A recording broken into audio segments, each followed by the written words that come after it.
ব্রাহ্মণবাড়িয়া মালবাহী ট্রেন লাইনচ্যুত। ঢাকা অভিমুখী হাফ লাইনে ট্রেন চলাচল বন্ধ।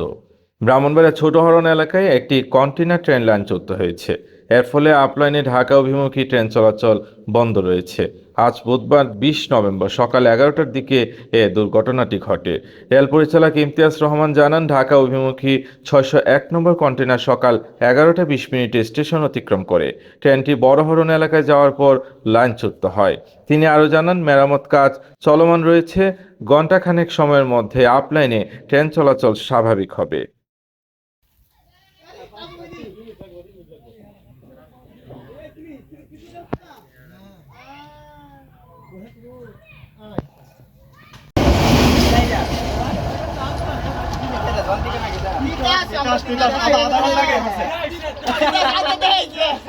আচ্ছা তাহলে বালছিরা আড়ি বান্ধালে